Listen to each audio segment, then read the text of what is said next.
YouTuberverse, I am back. I wanted to do a updated video on my tattoos and piercings. Went back and looked at my tattoos video and realized that it's been 4 years since I did that update. I am sorry to see that.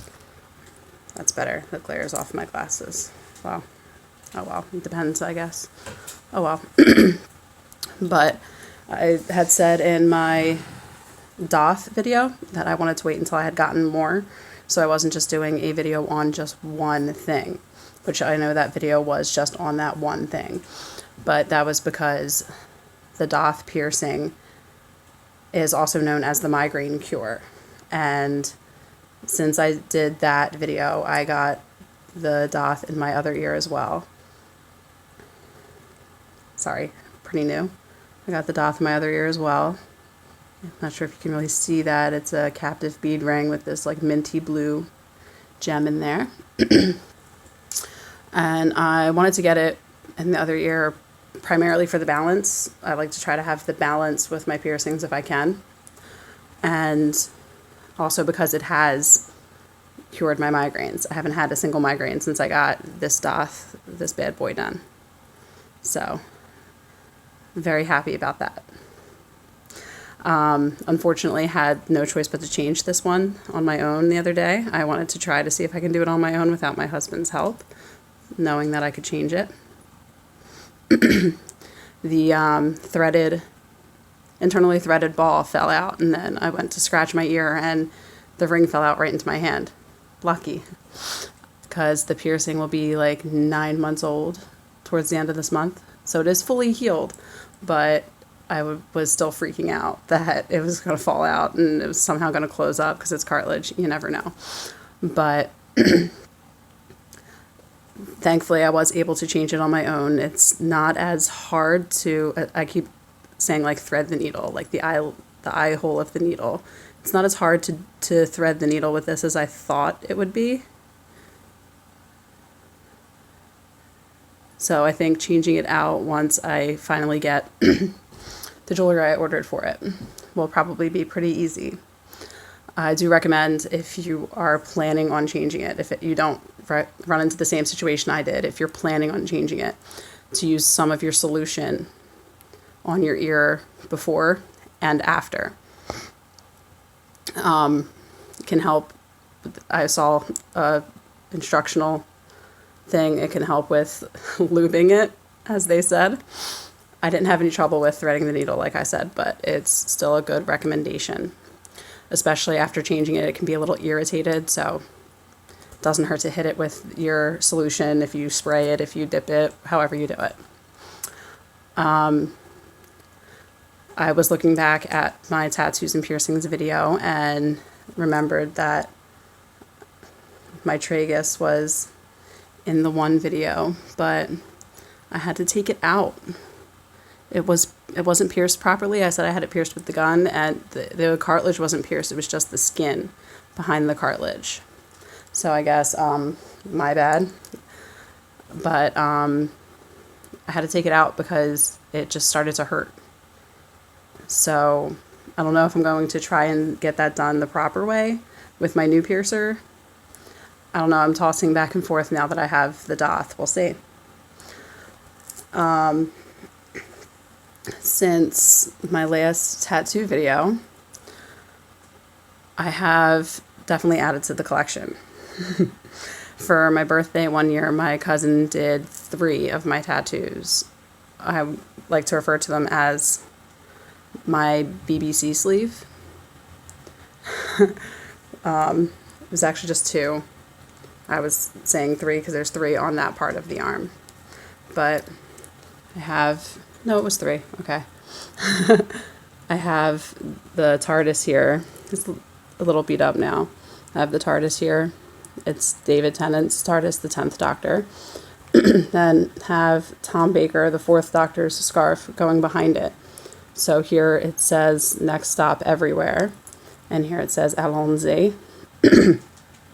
And have some of the tally marks from the storyline of The Silence. They really freaked me out. Then here is actually the circular Gallifreyan translation of me and my husband's name. Found somebody on Tumblr who could read and write it, and I didn't know if I wanted to get just my name or if I wanted to get both of our names. And my name looked plain as hell, but together they looked really cool. So I did both of them. Then here I have my Harry Potter tattoo. The golden HP and the golden snitch with the Deathly Hallows logo. Because as a kid, I was never really that into reading, but the Harry Potter series kind of broke me out of that, for sure. So I felt like it definitely deserved a space on my arm. There are other Harry Potter tattoos I hope to get in the future, of course. Then this one's going to be a little bit hard to do here. It's my Edgar Allan Poe tattoo. It's a dragon going through a skull and has a bunch of arrays of flowers around it, because at some point I want to fill in the negative space with flowers. But it has those who dream by day are cognizant of many things that escape those who only dream at night. Thought that was pretty deep and definitely fit for the heart of a creationist, for the heart of somebody who is a crafter. There we go. Someone who's a crafter. Excuse me. Then got a tattoo for our daughter. It's the footprint butterfly. You've probably seen them on Google. But her feet prints that they do at the hospital after birth, inverted, and just the butterfly body and antenna. I think I actually forgot about this butterfly in my other tattoo video too. It was something I just drew on break at work on a double. It's a butterfly flying sideways. So there's the body, the wings, and these little like fairy extensions from the wings. Pretty sure I forgot about that in the last one. I don't know how. I was probably looking at it the whole time and still forgot. Because that's just me. That makes sense. And then here I have this pinup girl I designed for my grandmom. I designed this like 1930s looking pinup girl.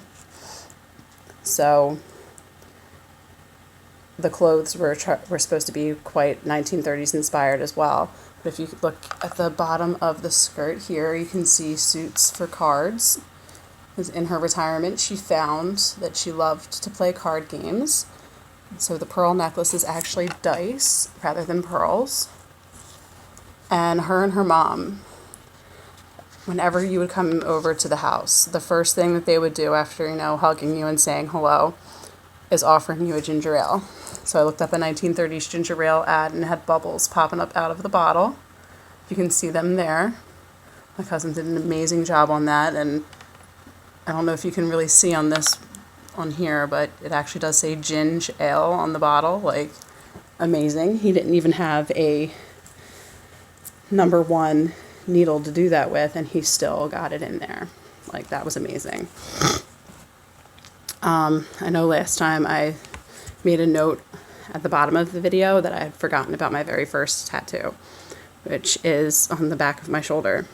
Probably why I forgot about it, because it's not easy to access to show. But it's just this sketchy heart.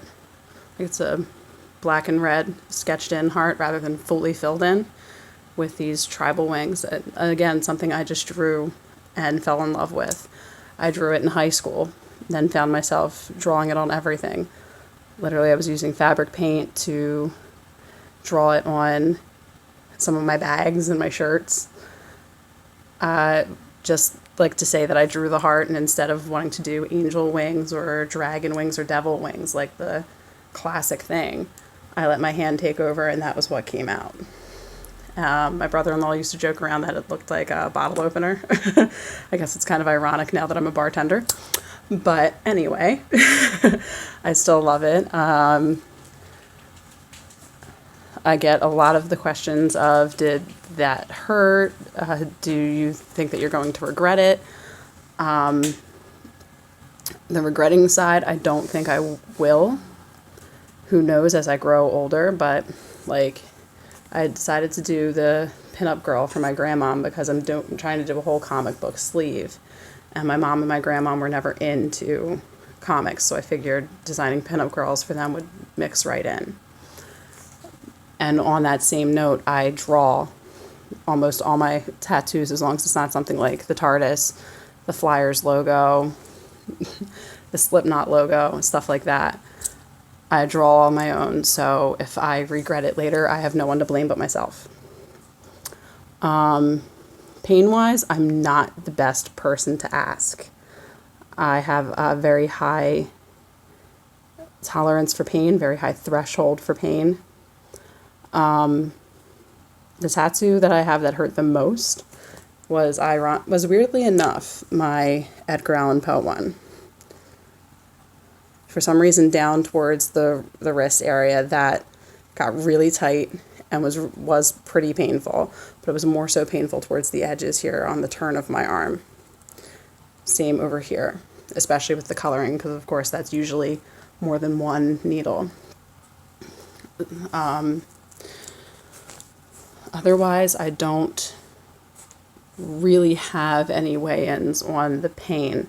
Like when I was getting my very first tattoo done on the back of my shoulder, I was so terrified. Believe it or not, don't let the shiny and colorful fool you, I'm terrified of needles.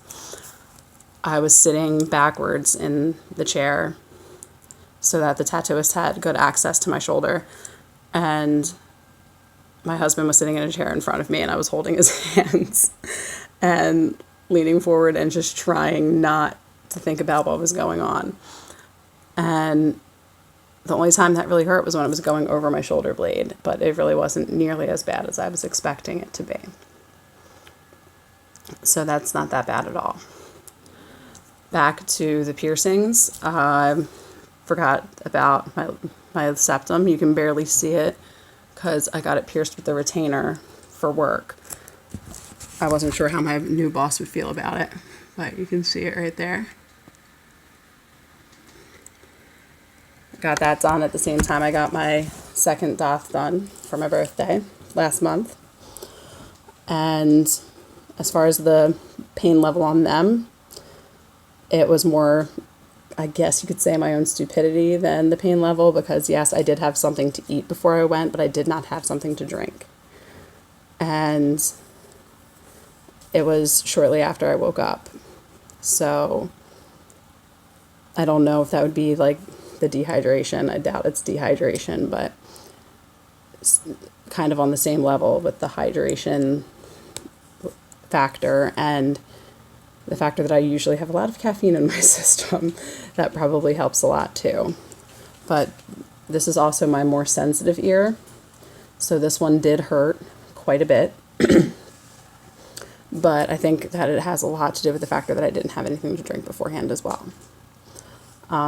This hurt a little bit more than I had expected, but it's not really that bad. The worst part is the tingling that comes up into your eyes. Like same as when you break your nose or you get hit in the face, they say. I don't know. That hasn't happened to me in a long time. Didn't get hit in the face. I walked into something. But it immediately sends this like tingling to your eyes and you immediately start to tear up. Otherwise, they really were not that bad. Not at all. I'm very excited that I finally have both my doth done. It drives me nuts that I still can't get my industrial done over here. That was the reason I had gotten the tragus done over here, was to try to balance it out, like I said, with the balance.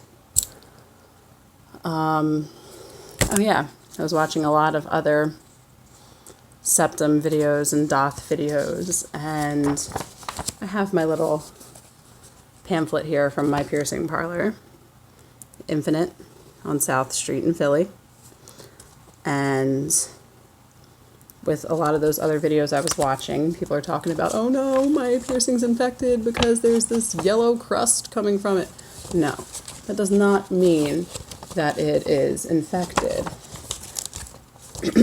And it drives me nuts. It even says here that for the infection part, the infections come from exposure to bacteria or other contaminants and can typically be avoided with basic hygiene and common sense.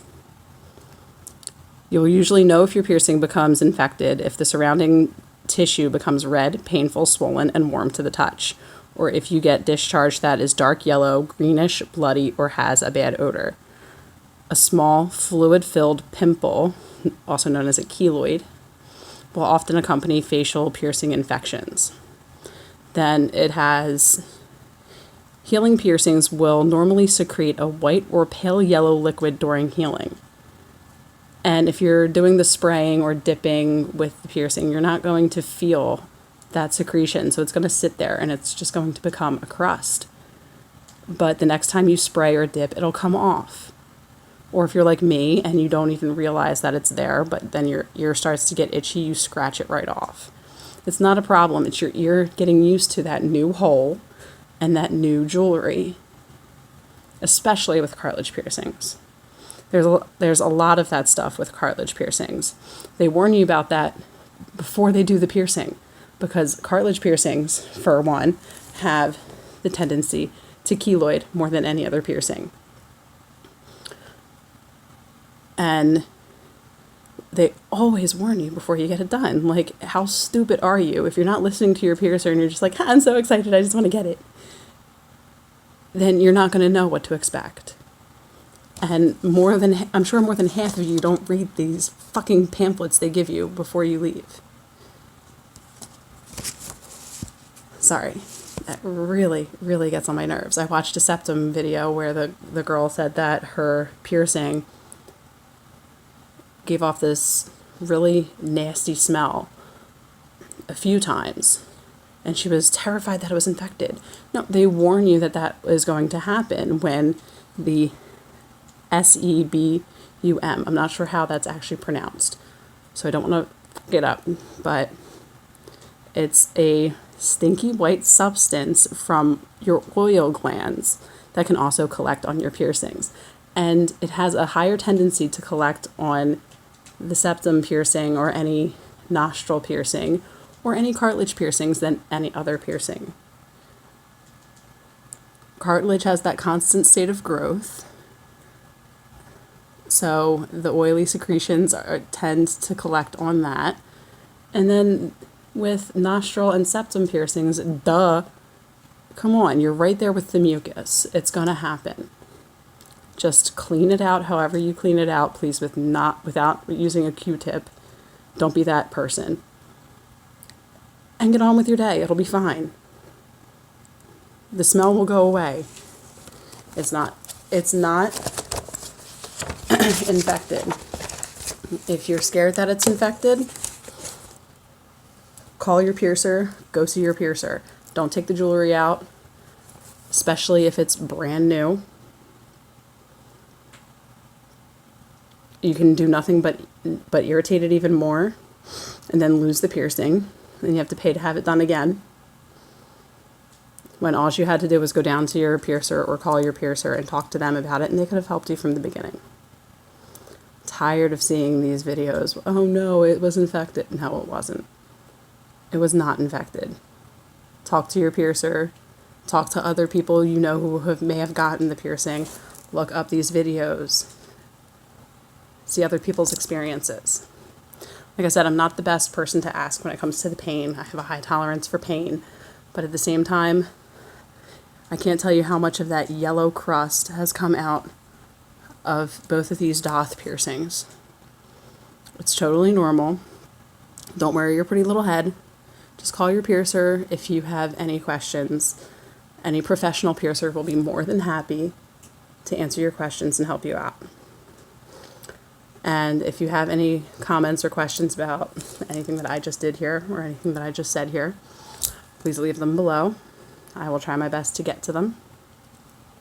I I think I covered everything this time. I got a little bit more upset about this than I had planned to, but stupid people, it upsets me. All right. Peace out, YouTuberverse.